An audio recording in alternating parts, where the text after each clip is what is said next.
پر قائم تھی۔ آج دنیا کے نظام پر اگر نظر ڈالی جاتی ہے تو تقریباً اس نظام کی جھلک آج دنیا کے اندر ظالمانہ اور آمرانہ بہت سی جگہوں پر پائی جاتی ہے۔ وہاں اس نظام میں اللہ نے قرآن کریم کو نازل فرما کر کے اس وقت کے اندر پورے عالم میں امن و سکون کی آندھی چلائی اور امن و سکون کا ماحول قائم فرما دیا۔ اور پھر یہ ہوا جب قرآن آ گیا، جو بہن بیٹیوں کی عزتیں نہیں کرتے تھے، جو ماں باپ کی عزت نہیں کرتے تھے، جو لوگ پڑوسیوں کے حقوق کو ادا کرنا نہیں جانتے تھے، جو لوگ ڈاکہ زنی، رہزنی، حرام کاری، حرام خوری، زنا کاری، سود خوری میں مبتلا تھے، شراب جن کی طبیعت اولا بن چکی تھی، سود جن کے یہاں اتنا عام تھا کہ ان کو سود کے بغیر چارہ کار ہی نظر نہیں آتا تھا۔ دنیا میں کوئی شرارت، کوئی برائی، کوئی خباثت ایسی نہیں تھی جو اس دور میں عام نہ ہو۔ ایسے وقت میں اللہ کو کائنات پر ترس آیا اور محمد الرسول اللہ صلی اللہ علیہ وسلم کو مبعوث فرمایا اور آپ پر قرآن کریم کو نازل کر دیا۔ اور قرآن کریم میں سب سے پہلے جو آیت اللہ نے نازل فرمائی ہے اس میں کہہ دیا اقرأ بسم ربک الذی خلق، اپنے رب کے نام سے پڑھیے، اپنے رب کے نام سے پڑھیے، یعنی رب کائنات کا تصور تمہاری تعلیم میں سب سے پہلے ہونا چاہیے۔ یہ قرآن کریم کی ابتدائی آیت بتاتی ہے۔ آج دنیا میں تعلیم کے نام پر تعلیم کے ڈھنڈورے پیٹے جاتے ہیں۔ یاد رکھیے سائنس کو تسلیم کیا جاتا ہے کیونکہ سائنس اسلام کی خادمہ ہے، قرآن سے سائنس نکلا ہے، ڈاکٹری سائنس اس قرآن سے نکلی ہے، کرشی کا علم قرآن سے نکلا ہے۔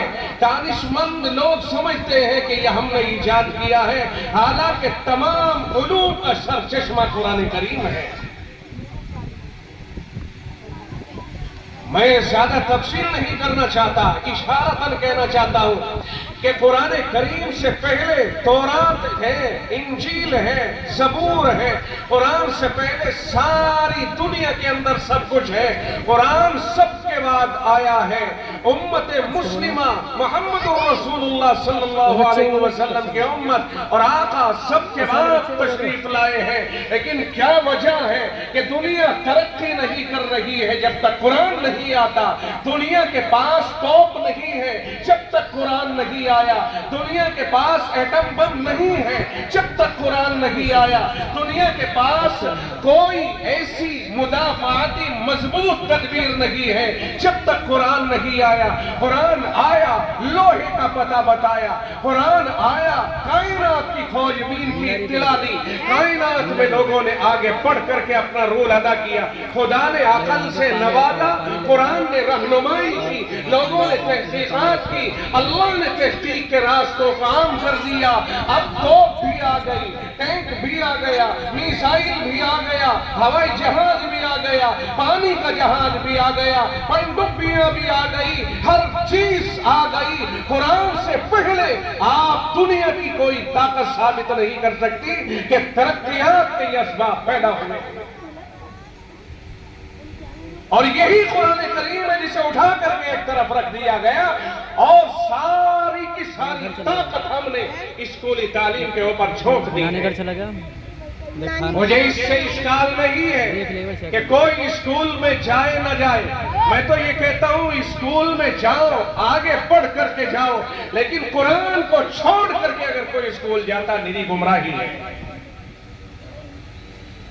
ہمارے لیے سب سے پہلے اپنے عقیدے کی حفاظت ہے، ہمارے لیے سب سے پہلے اپنے اس دین کی حفاظت کی ذمہ داری ہے جو اللہ نے جناب محمد الرسول اللہ کے ذریعے ہمیں عطا فرمایا ہے اور جس کے لیے سب سے پہلے تعلیم کا اہتمام فرمایا گیا ہے اور یہ ثابت کر دیا گیا کہ اگر تعلیم نہیں انہم الا کالانعام، اگر تعلیم نہیں ہے تو جانوروں کی طرح ہے، چوپایوں کی طرح سے ہے، بل ہم اضل، بلکہ ان سے بھی کہیں گئے گزرے ہیں۔ جناب محمد الرسول اللہ صلی اللہ علیہ وسلم کے اوپر قرآن کریم نازل ہوا۔ آپ سمجھنے کی کوشش کرنا کہ آقا رحمت کے بارے میں ہمارا عقیدہ ہے اور صاف ستھرا عقیدہ ہے. ہم اس عقیدے سے ایک انچ اور بال پر ہٹنے کو تیار نہیں کہ جناب محمد الرسول اللہ صلی اللہ علیہ وسلم ساری کائنات میں سب سے افضل، سب سے اعلیٰ، ابہا، ازکا، کائنات کے سردار، سارے نبیوں کے سردار ہیں، سارے کائنات میں سب سے اعلیٰ ہیں. اور آپ کے اوپر جب ابتدا ہوئی ہے، اللہ کے ساتھ جو تعلق آپ کا مضبوط ہوا ہے، جب اس کی ابتدا ہوئی ہے تو سب سے پہلے علم سے ابتدا ہوئی. فرمائے کرا، پڑھیے. اگر آقا کے لیے کوئی اور چیز اس سے افضل ہوتی تو اللہ تعالیٰ اسی کے ذریعے آقا کو مخاطب بناتا. معلوم ہوا تعلیم سے بڑھ کر کے کوئی چیز نہیں ہے، اس لیے اللہ تعالیٰ نے اپنے محبوب کو تعلیم پہلے دی اور تعلیم کا حکم فرمایا اور یوں کہا اقرا، پڑھیے. اور پڑھنا بھی کون سا معتبر ہوگا جناب والا؟ اللہ تعالیٰ نے فرمایا تعلیم حاصل کیجیے، لیکن کون سی تعلیم معتبر ہوگی؟ کائنات کے مالک کی یاد کے ساتھ اگر تعلیم حاصل کی جائے گی، اگر رب ذوالجلال کو، اللہ کو سامنے رکھ کر کے تعلیم حاصل کی جاتی ہے تو تعلیم معتبر ہے. اگر اس کا تصور ہٹا کے، اس کی ہدایتوں سے منہ پھیر کے، اس کے دیے ہوئے راستے سے ہٹ کر کے تعلیم حاصل کی جاتی ہے، پھر وہ تعلیم نہیں ہے، پھر وہ گمراہی ہے. اور ساری دنیا گمراہی میں مبتلا تھی، اللہ نے انہیں نکالا اس گمراہی سے اور قرآن کریم نازل فرمایا اور کہا اقرا بسم ربک الذی خلق، پڑھیے اپنے اس رب کے نام کو لے کر جس نے پیدا کیا ہے. خلق الانسان من علق، انسان کو ایک جمے ہوئے لوتھڑے سے پیدا کیا ہے. اقرا وربک الاکرم، پڑھیے اور تیرا پروردگار بہت ہی باکمال باعزت ہے، مکرم ہے. فرمایا الذی علم بالقلم، وہ ذات جس نے قلم کے ذریعے تعلیم دی ہے. علم الانسان ما لم یعلم، انسان کو ان باتوں کی تعلیم دی ہے جنہیں انسان نہیں جانتا تھا.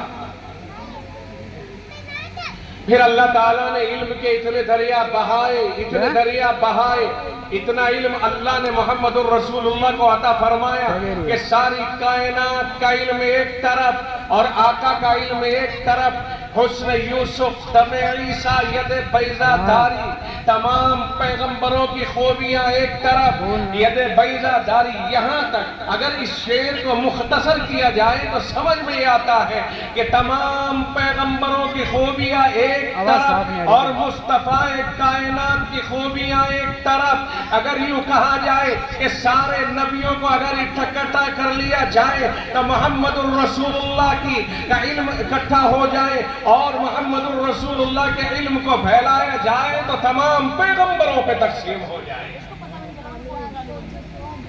وہ پیغمبر اللہ نے ہمیں عطا فرمایا ہے. پھر اللہ تعالیٰ نے تمام کائنات کو مخاطب کراتے ہوئے اللہ نے اپنے حبیب کے دل میں ایک مضمون ڈالا اور اللہ نے اپنے نبی سے کہلوایا کہ جو لوگ میرا نام لیوا ہے اور دین کا نام لیوا ہے، کلمہ پڑھنے والے ہیں، اپنے آپ کو مسلمان کہلانے والے ہیں، وہ اسی طرح سے کورے نہ پھرتے رہیں، آزاد نہ گھومتے رہیں. وہ فرمایا اللہ کے نبی نے طلب العلم فریضۃ علی کل مسلم، ہر مسلمان کے اوپر علم دین کو حاصل کرنا فرض عین ہے، ہر مسلمان پر علم حاصل کرنا فرض ہے.